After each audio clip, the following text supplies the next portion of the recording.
Ciao a tutti, benvenuti sul mio canale, io sono Serena e oggi voglio presentarvi una domanda che a me spesso ha messo in crisi. Vi hanno mai chiesto qual è la tua passione? Che cosa ti appassiona? Vi siete mai trovati in difficoltà a rispondere? Allora questo è il video che fa davvero per voi perché è un argomento che sembra essere al centro di tanti temi oggi, specialmente quando si parla della crescita personale. È la nostra vita che segue le passioni o è le passioni che seguono la vita? Ci sono molti modi di rispondere a questa domanda. Mi è sembrato molto carino questo video per la semplicità degli esempi che vengono proposti e per la linearità di spiegazione di questo concetto. Spero che vi piaccia, buona visione. Ciao! On the day of my last show, I got onto the elevator at the 36th floor, and as it started to drop, I started to cry. Every floor took me further and further from what I had been. A magazine editor, a radio host, the person with the cool job to talk about at parties. And honestly, I had no idea what I was going to do, and quite frankly, no one was looking for me. So I did what anyone would do in that situation. I was making some phone calls. Hey, what are you up to? Did I mention I'm available? Oh, I needed to get paid to do something, right? I mean, I live in New York City. If you're not paid to do something, you're not going to be there very long. But this idea that I had to know what I was supposed to do now, right? I'm supposed to pursue this passion. It just bugged me. It always had.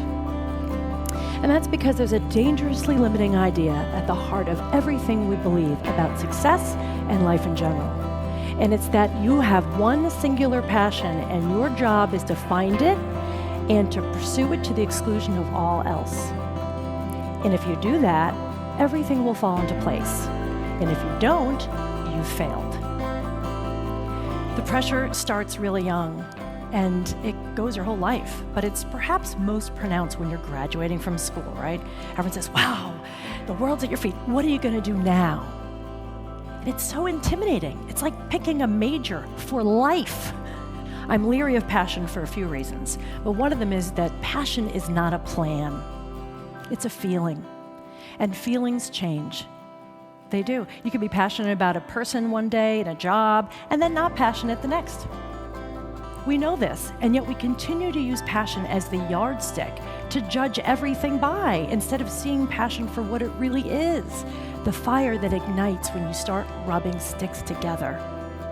I was anxious and depressed, and I had no life to speak of. I was temping to keep my options open, but I called my mother every night crying, and I was turning away perfectly good full-time jobs. Why? Because I was afraid. I was sure that I would pick the wrong one and get on the wrong train headed to the wrong future. My mother begged me. She said, please take a job, any job. You're not going to be stuck. You're stuck now. You don't create your life first and then live it. You create it by living it, not agonizing about it. She's right. She's always right. And so I took a full-time job as an assistant at a management consulting firm where I knew nothing about nothing, okay? Zero. Except I knew I had a reason to get up in the morning, get showered, leave the house, and people who were waiting for me when I got there. And I got a paycheck every 2 weeks. And that is as good a reason to take a job as any. Did I know that if I wanted to be an office administrator for the rest of my life? No, I had no idea. Truly. But this idea that everything you're supposed to do should fit into this passion vertical is unrealistic, and I'll say it, elitist.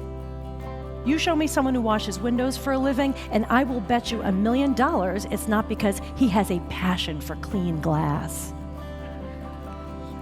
So a friend of mine invited me to a jewelry party, and I said, what is a jewelry party? She said, oh, it's like Tupperware, but with bracelets. I said, okay, got it. Got it. I went and I had the best time. I was there hanging out, trying on jewelry, and the salesperson's having a great time, and I was like, that's a job? I could do that. I mean, really, she seems to be having a great time. Now, I had no background in sales, unless you count Girl Scouts, and I was terrible. And I had no passion for jewelry. I mean, honestly, my earrings cost $20, combined, all of them. And yet I was like, I think I can sling silver jewelry to suburban moms drinking daiquiris. Yes, I can do that.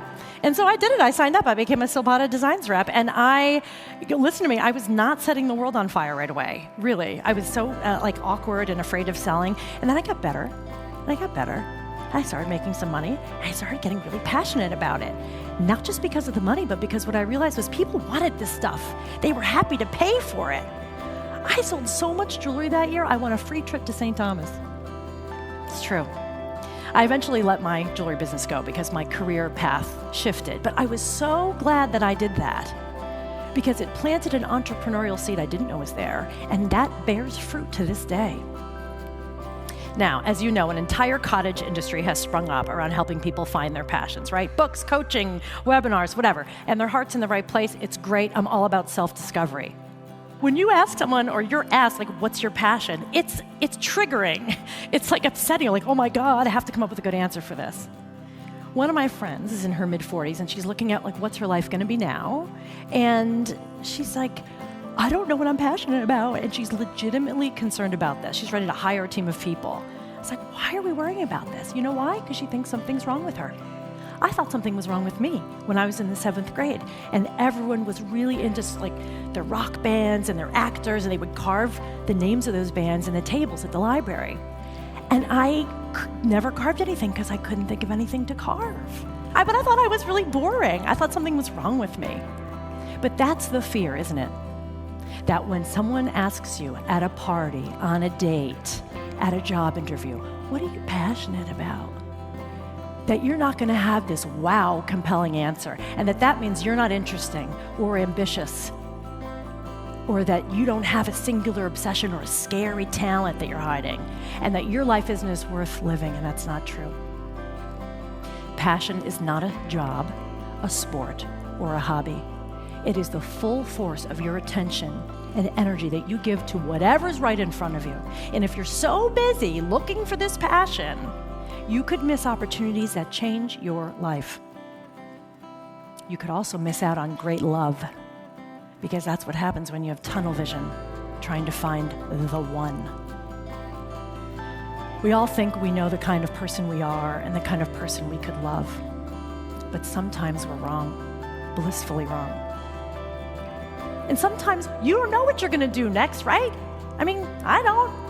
I love not knowing what I'm going to be doing 5 years from now or what I'll be into. And that's okay. It's okay not to know. You know why? Because the most fulfilling relationships, the most fulfilling careers are those that still have the power to surprise you. And as for the things you know you want to do, you want to write a book, you want to start a business, you want to change careers, great. But if you're sitting around waiting for passion to show up and take you there, you're going to be waiting a long time. So don't wait. Instead, spend your time and attention solving your favorite problems. Look for problems that need solving. Be useful, generous. People will thank you and hug you and pay you for it. And that's where passion is, where your energy and effort meet someone else's need. That's when you realize passion lives in realizing, what you have to contribute.